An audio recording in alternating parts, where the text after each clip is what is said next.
Unë si simbolik për dëshirën për t'ju kthyer një ditë vendit, plot 25 vite të qëndrimit tim në Gjermani, i kam ruajtur këpucët e ikjes, do thotë të njëjtat këpucë i kam bart me vete plot 25 vite, si një simbolike, një dëshirë të madhe që nga dita kur kam ikë prej vendlinjes që një ditë t'i kthejmë vendlinjes dhe e kam obligu veten që të kthejmë me të njëjtat këpucë me të cilat e kam braktisë vend. Ato janë pjesë e jetës time, ato këpucë kanë qenë edhe në për shumë portale, kanë qenë edhe në shumë televizione, si në Kosovë ashtu edhe në Shqipëri, sepse po them është me të vërtetë pasqyrimi një. Unë jam prej Prishtinës. Po nani? Po, jam drejtori inspeksionit në komunë. Mirë. Për histori tjetër sa keni dëgju? Për histori tjetër? Po, përcjellë ka njerë kështu në rrjetet sociale. Ka koment për neve më nandon. Mujmë ju komplimentu për punën që po e bani, tema që po i rrehni janë zakonisht të mirë pritura me siguri prej shumë njerëzve që i shohim. Am kishte dërguar cilën histori të testante e kishe fshi për gjithmonë. Cilën histori tjetër time e kisha fshi për gjithmonë? Po, me thënë të drejtën,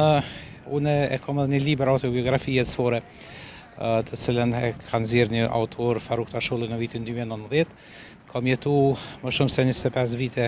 refugjat në Gjermani. Kam ikë në kushtet atëhershme që kanë qenë represive të pushtetit Serbisë ndaj shumë qytetarëve të Kosovës, njëkohësisht edhe ndaj neve të rinjve që kemi qenë në atë kohë. Kështu që pjesa më e hidhur e jetës sime ka qenë detyrimi për ta braktisë vendlindjen dhe për ta filluar jetën në një vend tjetër, të cilën fatbarësisht e kam përmbyllë si etapë mas 25 viteve qëndrim atje dhe jam rikthy vendit që 8 vite po punoj, po jetoj dhe po zhvilloj veten në Republikën tonë të dashur të Kosovës. Ka më mirë që me kontribu, me qenë shumë vite dhe më këthin Kosovë me kontribu një person që është gjë për të lavdëruar. Unë mendoj që shumë njerëz kishin me pas dëshirën sikurse unë, fatbarësisht disa prej tyre kanë realizuar kthimin në Kosovë dhe mundësinë për të dhënë kontribut në fusha të ndryshme në vendin tonë. Mirë, po kemi edhe të atil të cilët me dëshirën më të madhe kishin me u kthy, po për shkak të rrethonave të krijuara jetësore, natyrisht që nuk kanë mujt me realizu këtë dëshirë të tyre, e kisha me dashur çdo njeri i cili në zemër dhe në mendje e ka kthimin në Kosovë që ta krijojnë mundësi në jetën e tij dhe t'i kthehet vendit. Është vendi i mundësive Kosova. Po, është vend i mundësive, është vend me të vërtetë ku mund të jetohet, është vend i cili meriton t'i japim shumë çka. Unë gjithherë them që janë vetëm dy gjëra të cilave sado qoftë që t'ju japim nuk i kemi dhënë kur mjaftueshëm, është prindi, sepse për prindin çfarë do qoftë që të bëjmë nuk kemi bërë kur mjaftueshëm, dhe është atë dheu për cilin çfarë do qoftë që kemi bërë dhe që bëjmë nuk është asnjëherë mjaftueshme. Kështu që mendoj që Kosova në radhë të parë e meriton që t'i kthehemi, që atë bagazh profesional që e kemi kriju dikun tjetër ta sjellim vendin tonë, që ato mundësi investive që i kemi kriju të vim të investojmë vendin tonë dhe po them secili në formën e vet jep nga pak kontribut që bashkërisht si tërësi pastaj ta çojmë vendin përpara. Do të pyet pak nëse kam kohë, një minutë, nëse pak kikoti, ikja, si ka qenë për ty praktikja e Kosovës, edhe periudhën më të vështirë që ke pasur. Ka qenë një prej gjërave më të rënda që i kam përjetuar në jetën time, sepse në atë kohë isha student i fakultetit juridik, një njeri me një ambicie për të arritura akademike, dhe po them në kushtet e krijuara të vitit 1990, unë kam ikë në vitin 1993, ka qenë e pamundur ta zhvillojmë vetveten këtu, kam qenë edhe i përndjekur në atë kohë, kështu që jemi detyruar, po them, po e kemi bardh me veten një bardh të madhe, një bring të madhe në shpirt që është dashur ta braktisim vendin. Unë si simbolik për dëshirën për t'ju kthyer një ditë vendit, plot 25 vite të qëndrimit tim në Gjermani, i kam ruajtur këpucët e ikjes, të cilat i kam titulluar këpucë të ikjes, dhe me të njëjtat këpucë jam kthy duke i shndruar në këpucë të kthimit. Do thotë të njëjtat këpucë i kam bart me vete plot 25 vite, si një simbolike, një dëshirë të madhe që nga dita kur kam ikë prej vendlinjes që një ditë t'i kthejmë vendlinjes dhe e kam obligu veten që të kthejmë me të njëjtat këpucë me të cilat e kam braktisë vendin. Do thotë të njëjtat këpucë i kam bart me vete plot 25 vite, si një simbolike, një dëshirë të madhe që nga dita kur kam ikë prej vendlinjes që një ditë t'i kthejmë vendlinjes dhe e kam obligu veten që të kthejmë me të njëjtat këpucë me të cilat e kam braktisë vendin. Çfarë histori interesante me këtë këpucë? Ma kujtove një roman me këpucë diçka. Është pas shumë. Kjo mendoj që është një jo vetëm një simbolik, po është me të vërtetë një gjë që ngërthen në vete një histori dhe një dhimbje të madhe të shumë njerëzve të cilët janë detyru me braktis vendin edhe në kohën kur e kom braktisun, po edhe shumë e shumë më herët. Kam qenë i frymëzuar prej dhimbjes të largimit nga edhe dashuria edhe nga shqiptarët tanë të cilët kanë migruar në Turqi, sepse më ka rast si shumë i ri, si shumë i vogël, më mirë them, me shku dhe me i vizitu disa prej familjarëve tanë që i kemi pas atje dhe kam pas qysh atëherë çfarë brengë dhe çfarë dhimbje madhe shpirtërore është që të detyrohesh largohesh nga vendlinja.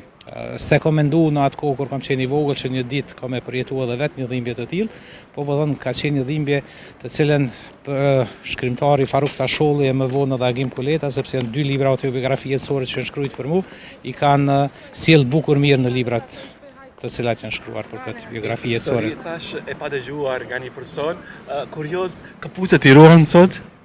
Po, ato janë pjesë e jetës time, ato këpucë kanë qenë edhe në për shumë portale, kanë qenë edhe në shumë televizione, si në Kosovë ashtu edhe në Shqipëri, sepse po them është me të vërtet pasqyrimi një ndjenje emocionale të një triu i cili dhënshëm është dashur me braktisë vendlinjit. Entuziazm ndar me të shoh edhe unë ato këpucë, ndonjë histori me shumë dëshirë. Ma të gjërë. Kretë në fund, cilat ishin ato përshtypjet ju që ishit me një vend atje, një vend tuaj, kur do më thonë dihet që familjen e ke pasur këtu, sa ishte ajo brenga që prindrit i ke pasur këtu? Fatbarësisht atje në fillim, përkundër faktit që kushtet jetësore kanë qenë jashtëzakonisht të vështira,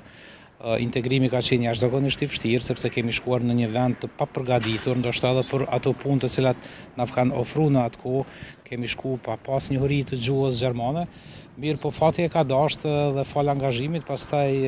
jam avancu bukur shumë në sferën afariste, kam qenë themelues dhe kam disa kompani, disa biznese që janë në Gjermani, po them asgjë nuk ka qenë më e madhe se sa malli dhe dashuria për vendin dhe asgjë nuk ka mujt me mbajt për te atyre 25 viteve që i kisha dediku si maksimumi të qëndrimit tim në Gjermani, dhe tani janë bërë 8 vite që jam kthy Kosovës, jam kthy me një zotim publik që spaku 10 vite të jetës sime do ja kushtoj të mirës së përgjithshme publike, dhe jo interesit tim privat, dhe që nga ajo kohë në Kosovë nuk kam zhvilluar ndonjë biznes vetanak, por punoj në institucione publike për të mirën publike, do të dëshiroj që edhe kjo të jetë një mesazh për shumë njerëz të diasporës që kur të kthehen këtu një pjesë të jetës syre të ja dedikojnë të mirës publike, qoftë përmes angazhimit në organizata jo qeveritare, apo nëse edhe dikush e ka mundësinë me u kyç drejt për drejt në institucione publike, pse jo. Po pse diaspora kohë të fundit ato investimet po i bëjnë jashtë vendit, jashtë Kosovës? Pse s'po investojnë shumë në Kosovë? Pse kjo largim është? Unë kam qenë për disa vite edhe drejtori i Unionit të bizneseve gjermano-shqiptare, edhe jam marrë shumë intensiv me këtë pjesë. Kosova i ka shumë të mira, edhe një numër i madh investimeve që i kemi sot në Kosovë janë pikërisht kapital i diasporës, sepse edhe nëse ata nuk janë investitorët e drejt për drejt, po janë familjarët e tyre të cilët me paranë pjesëtarëve të tyre familjar nga diaspora kanë investuar këtu, do thotë një pjesë e madhe e investimeve janë të diasporës, po ne kemi pas dëshirë me i kalu për masat e investime individuale dhe me kalu në investime kolektive, ku diaspora ose pjesëtarët e diasporës, afaristët nga diaspora, ata që kanë parat kursyme, krijojnë shoqëri aksionare dhe me kapital të bashkuar, pastaj i kalojnë këto mundësi të investimeve personale. Fatkeqësisht në këtë drejtim nuk kemi mri hala mjaftueshëm. Kosova e ka një handicap që është gjeografikisht goxha treg i vogël, do thotë pastaj jemi të stërmbushur me mallra të cilat janë të importuara, nuk është shumë klim favorizuese, mirë po them duhet me i kalu shpeshherë interesat personal, duhet me e pa që është në interes të vendit, që ta zhvillojmë ekonomikisht, që të bëjmë përpjekjet maksimale që të rritë tanë të mbesin këtu, edhe pse unë asnjëherë nuk jam kundër migrimit qarkor, unë mendoj që disa të rinj nëse dojnë të lëvizin në çfarëdo shtetit e Evropës për të formzu edhe profesionalisht, për të kalu ato limitet e mundësive të një zhvillimi profesional që e ofron Kosova, po ndoshta edhe për të kriju një mirëqenie ekonomike më të fuqishme edhe për vete, për familjen e ty, po natyrisht edhe për të kriju mundësi investive, le të shkojnë, le të frymëzohen nga puna që bëhet në përëndim, le të marrin përvojë profesionale atje, le të krijojnë kapital, po gjithsesi le t'i kthejnë vendin dhe le të investojnë edhe dijen, sepse ne kanjere orientohemi gabimisht vetëm të mirat materiale, po është dija ajo të cilën mund ta marrim dikon dhe ta sjellim vendin tonë, besoj më vlefshme se sa vetëm të mirat materiale. Kështu që duhet punohet në këtë drejtim, duhet punoj shteti shumë edhe me organizatat jo qeveritare të cilat janë në të cilat janë të përfshime komunitetet e bizneseve në shumë shtete të botës, edhe besoj që gradualisht kemi me mbërri me pas një rezultat më të mirë. Grazie shumë e madhe, takosh persona si ju, sidomos që janë kthyer dhe kontribuojnë vendit tonë që i duhet shumë. Ture më të mira ty, shëndet, na fal për kohën që të temperaturat ulta ndoshta edhe ta vështirësojmë pak kohën. Të lutem, ishte kënaqësi Grazie madhe. Respekt shumë. Ai pa qenë kjo intervistë me ultra. Punë të mbar, po, pa kamera. Shumë respekt, faleminderit shumë.